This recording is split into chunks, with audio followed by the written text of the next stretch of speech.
Au nom du Père, du Fils, Saint-Esprit, un seul Dieu, Amen, que sa bénédiction repose sur nous tous, Amen. Aujourd'hui, on va méditer ensemble chapitre 3 de l'épître de Saint Jacques. On va prendre chapitre 3 du verset 1 au verset 12. On lit ensemble Jacques 3 de 1 à 12.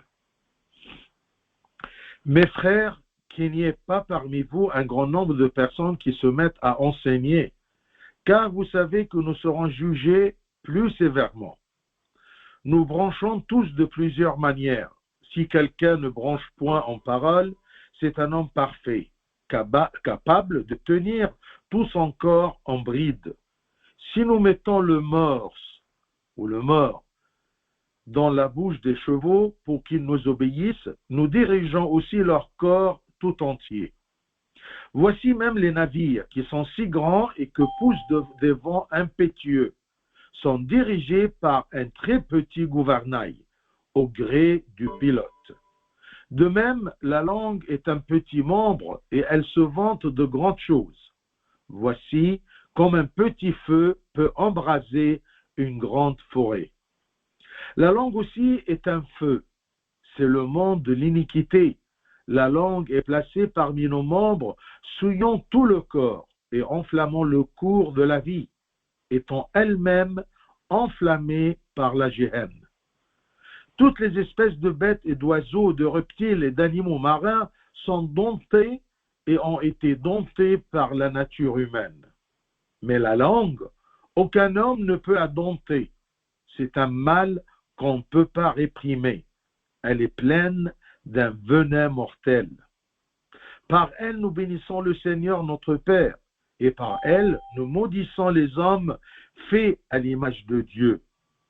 De la même bouche sortent la bénédiction et la malédiction. Il ne faut pas, mes frères, qu'il en soit ainsi. La source fait-elle jaillir par la même ouverture l'eau douce et l'eau amère? Un figuier, mes frères, peut-il produire des olives ou une vigne des figues? De l'eau salée ne peut pas non plus produire de l'eau douce. Gloire à toi, Seigneur, éternellement. Amen. Alors, vous avez vu bien, ou observé plutôt, que ce chapitre-là, le commencement de ce chapitre 3 de l'épître de Saint Jacques, il parle à propos du danger de la langue, le danger de parler. Et parmi les dangers de la langue, c'est l'amour d'enseigner. Attention, ce n'est pas l'enseignement lui-même, mais l'amour d'enseigner. C'est comme l'argent, avoir de l'argent, ce n'est pas ça le péché, mais l'amour de l'argent, c'est le péché. Saint Jacques était un apôtre, évêque de Jérusalem, un bon enseignant, il était considéré comme un des piliers de l'Église. Et malgré ça, il nous met en garde de l'amour de l'enseignement. Bien sûr, il ne s'adresse pas ici à ceux que Dieu leur a donné le talent ou la mission d'enseigner ou la responsabilité d'enseigner, mais il s'adresse ici à ceux qui aiment avoir l'image glorieuse du maître enseignant. Parce que enseigner, c'était toujours chez les Juifs un envie. C'était un envie d'être enseignant, d'être maître parmi ses frères pour être glorifié. C'était une façon de la confirmation de soi, de l'orgueil, pour ceux qui s'admirent eux-mêmes. Et ils veulent d'une façon ou d'une autre, à travers l'enseignement, de confirmer leur être. L'apôtre a remarqué qu'il y a beaucoup parmi les chrétiens qui font la course pour prendre l'image du professeur de la foi et du guide. Enseigner, c'est une responsabilité. Si quelqu'un ne tient pas sa langue et ne la contrôle pas bien, comme la plupart des gens, pourra facilement s'égarer du bon enseignement et scandaliser beaucoup de gens qui l'écoutent. Donc, enseigner, ce n'est pas donné à tous. surtout à propos de la foi et du dogme et de toutes les choses célestes. L'amour d'enseigner est dangereux et c'est un des dangers de la langue.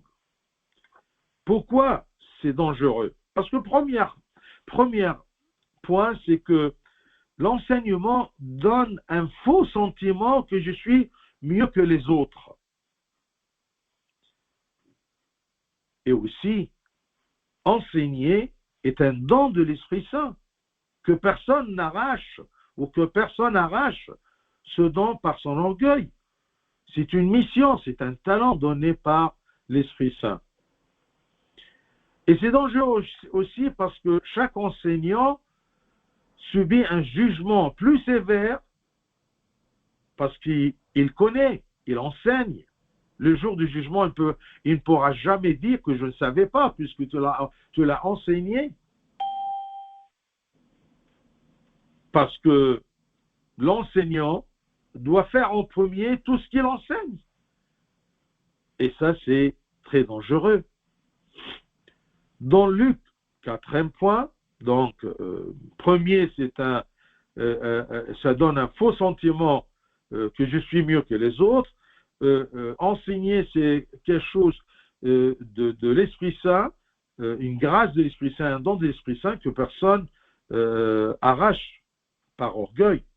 Et chaque enseignant, il doit faire en premier ce qu'il enseigne, ce qui le met dans une situation d'être beaucoup plus jugé, plus sévèrement que les autres. 4e danger de l'amour d'enseigner, c'est que Saint Luc a dit, chapitre 12, verset 48, on demandera beaucoup à qui l'on a beaucoup donné et on exigera davantage de celui à qui l'on a beaucoup confié. Quand je suis enseignant, eh bien, j'ai beaucoup reçu. On va me demander un compte beaucoup plus grand que ceux qui n'ont pas pris beaucoup. On demandera beaucoup à qui l'on a beaucoup donné. Si tu as beaucoup reçu, eh bien, on va te demander beaucoup. On va te demander de pratiquer ce que tu as connu, ce que tu as reçu. Et on exigera davantage de celui à qui l'on a beaucoup confié. 5e danger de l'amour de l'enseignement, chaque personne est susceptible, bien sûr, de chuter. Et quand Satan le fait chuter, eh bien, le troupeau qu'il dirige se disperse. Comme par exemple, Arius l'hérétique, il était un brillant orateur. Quand il a chuté, beaucoup ont chuté derrière lui. Donc c'est ça, les dangers de l'amour d'enseigner. C'est quelque chose de très dangereux. Mes frères, qu'il n'y a pas parmi vous un grand nombre de personnes qui se mettent à enseigner, car vous savez que nous serons jugés plus sévèrement. Verset 2, nous branchons tous de plusieurs manières. Si quelqu'un ne branche point en parole, c'est un homme parfait, capable de tenir tout son corps en bride. Toute personne est susceptible de tomber dans le péché. Et personne ne peut contrôler totalement sa langue que le parfait. Il n'y a personne qui est parfait que le Christ. Et plus, bien sûr, la personne contrôle, par la grâce de Dieu, sa langue, il contrôlera toutes ses envies, toutes ses pensées, tous ses sens. Ce qui est un combat farouche, ce n'est pas facile. Même avec le soutien de la grâce de Dieu, c'est toujours un combat. Donc, on ne doit pas se précipiter pour enseigner aux autres. Si c'est une mission, si c'est une responsabilité, on ne peut pas en fuir. Mais on ne doit pas se précipiter. pour enseigner aux autres.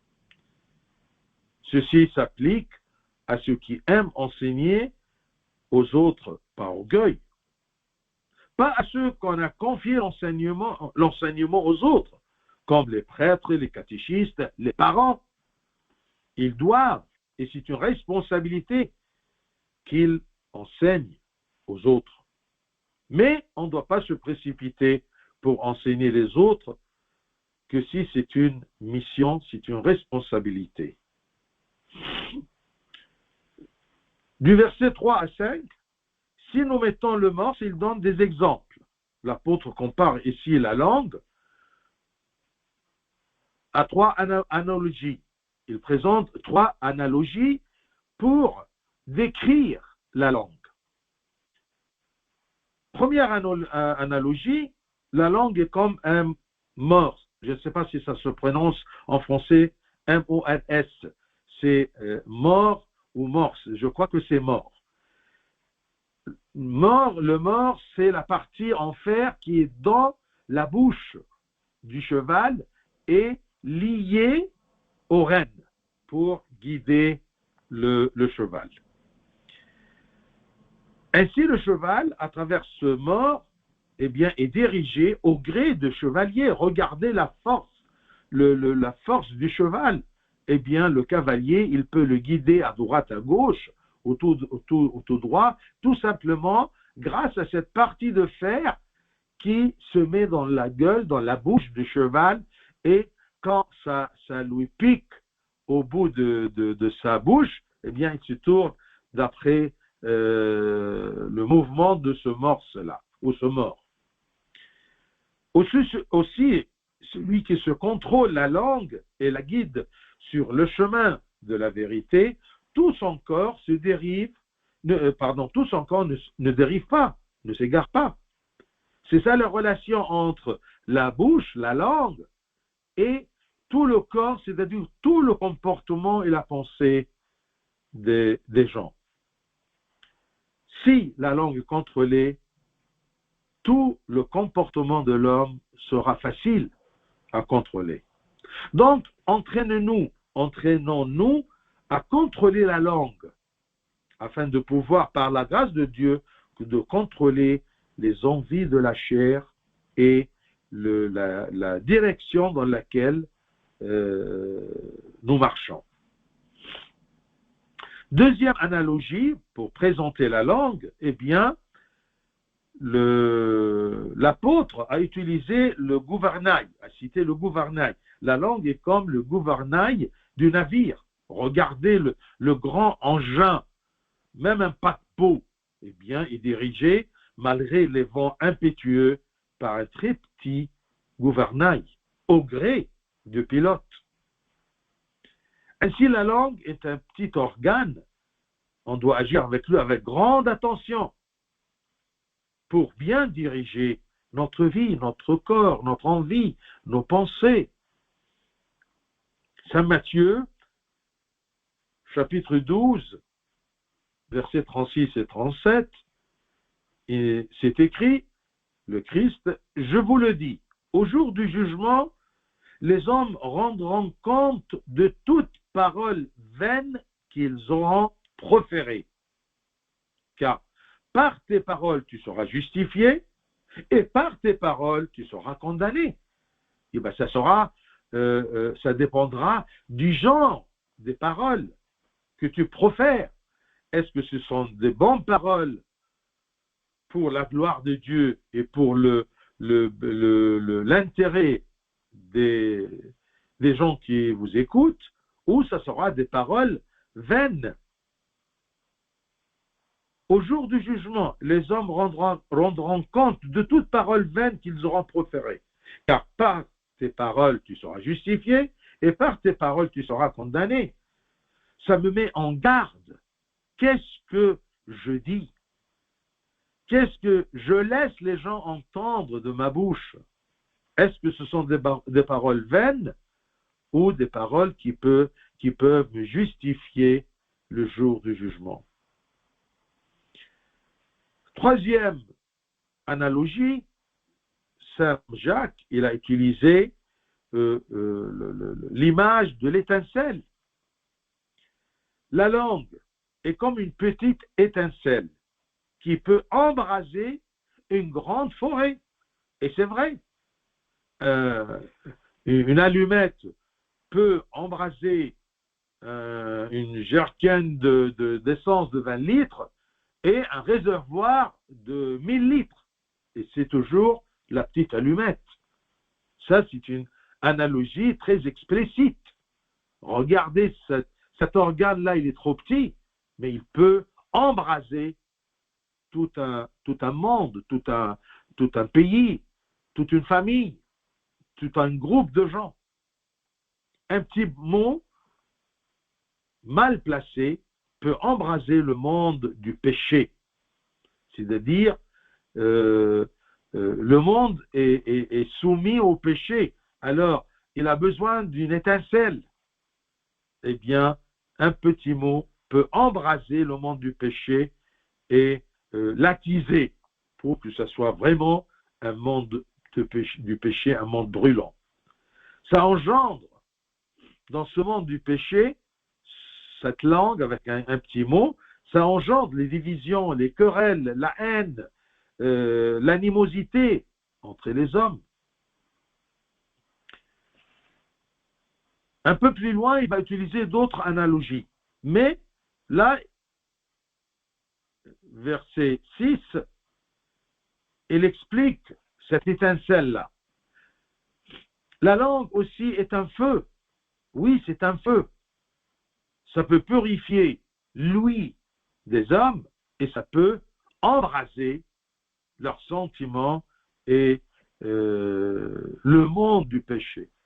La langue aussi est un feu, c'est le monde de l'iniquité.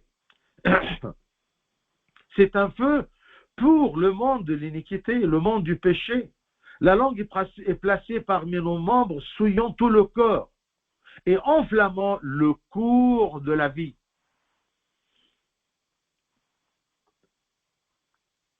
Étant elle-même enflammée par la Jehannam. Qu'est-ce que ça veut dire? La langue est du feu qui ne se teigne jamais. Un feu qu'on doit toujours le contrôler.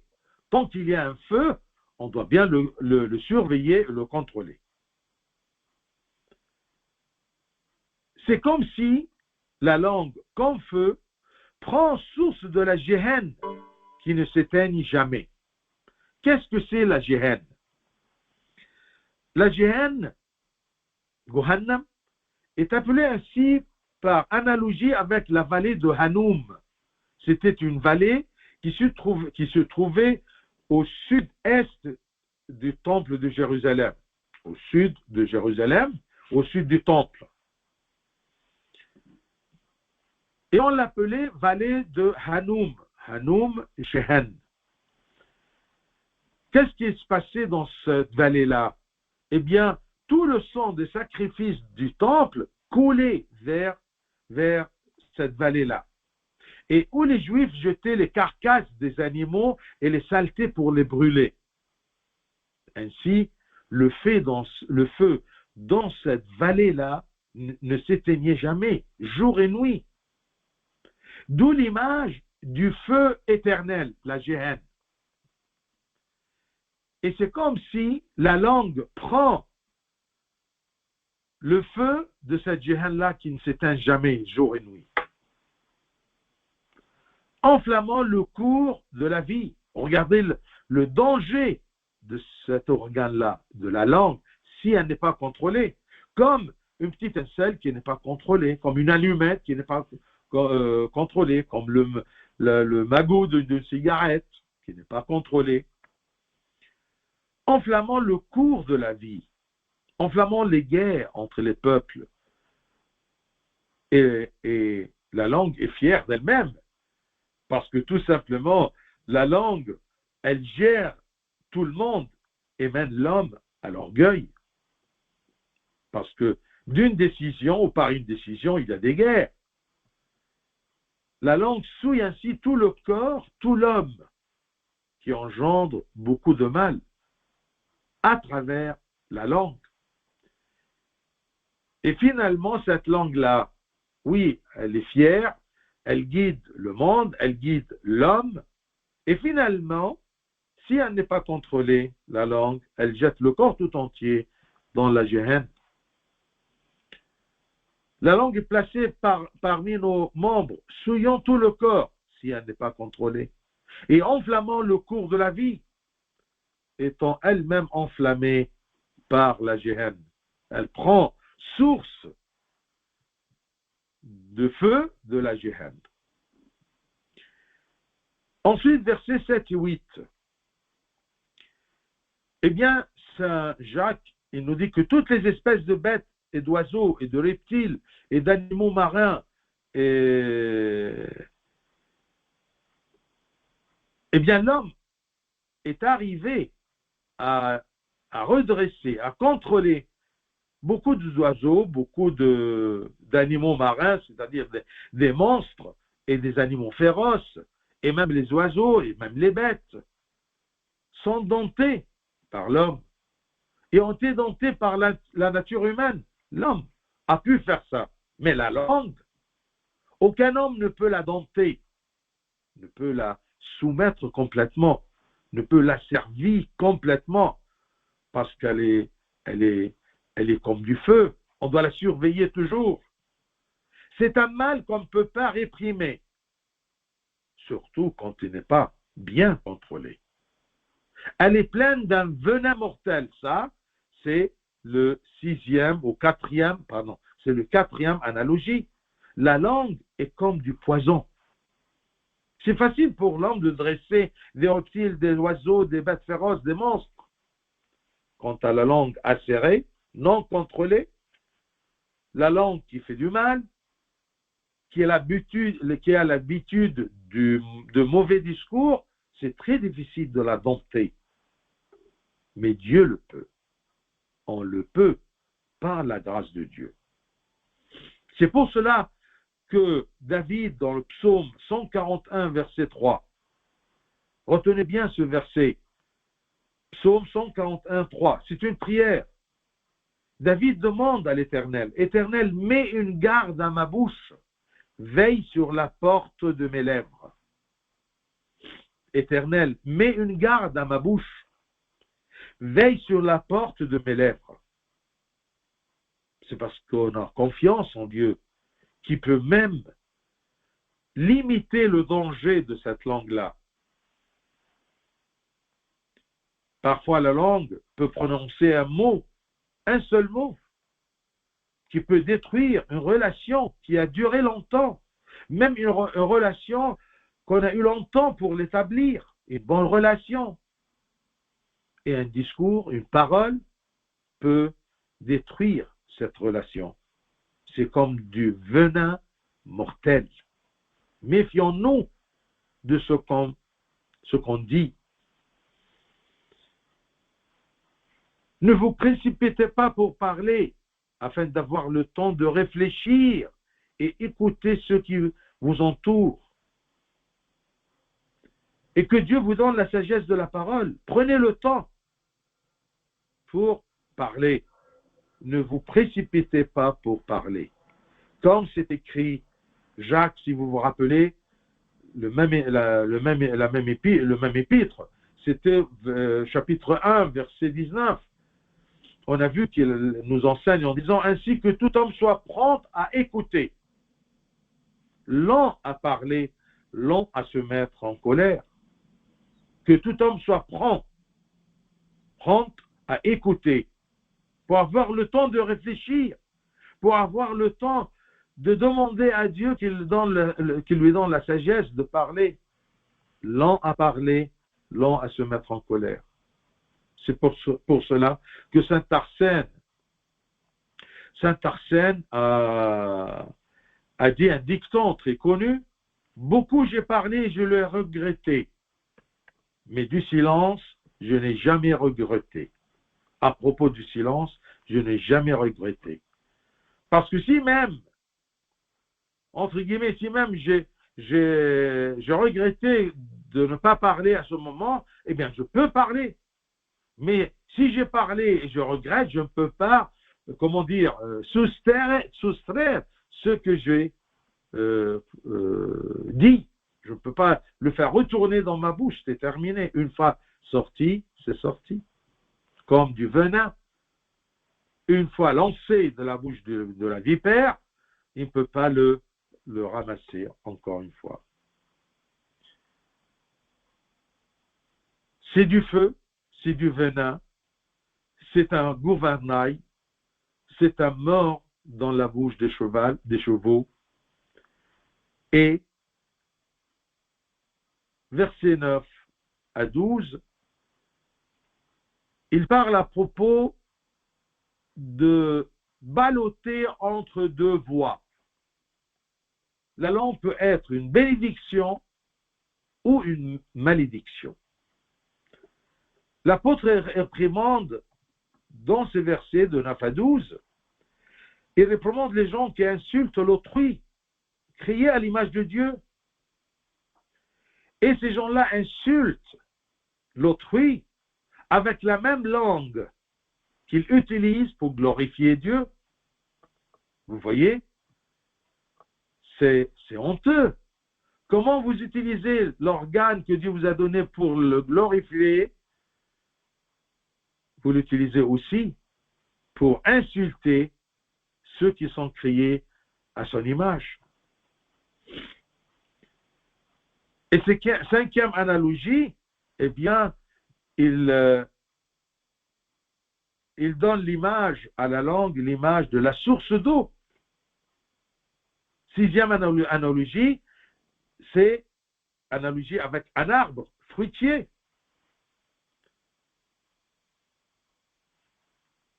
Il nous dit, la source fait-elle jaillir par la même ouverture l'eau douce et l'eau amère? Elle peut être la langue source de bénédiction et malédiction. Il ne faut pas, mes frères, qu'il en soit ainsi. Si tu es enfant de Dieu, ceci doit se manifester dans ton langage, dans ta façon de parler. En parlant, présente l'amour de Dieu qui est en toi, par la douceur du langage avec l'autrui. On doit travailler, on doit s'exercer, je dois faire des exercices à bien contrôler ce que je dis. Et la meilleure façon qui m'aide à ça, c'est le psaume 141:3, que tu pries toujours Dieu. Éternel, mets une garde à ma bouche. Veille sur la porte de mes lèvres. Et que tu sois, comme Saint Jacques nous a dit, tout homme soit prompt à écouter, lent à parler, lent à se mettre en colère. Il n'y a rien de impossible, mais beaucoup est difficile. Il y a une différence entre ce qui est difficile et ce qui est impossible. Il n'y a rien qui est impossible pour l'enfant de Dieu. Même pour contrôler sa langue, on peut le faire si on est conscient du danger de la langue, comme Saint Paul nous l'a présenté.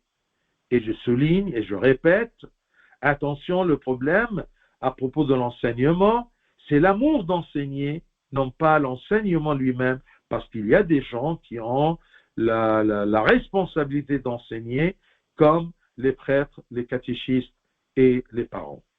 Que Dieu nous donne à ne jamais regretter ce qu'on a dit, mais que notre parole soit pour la gloire de Dieu, gloire à lui éternellement.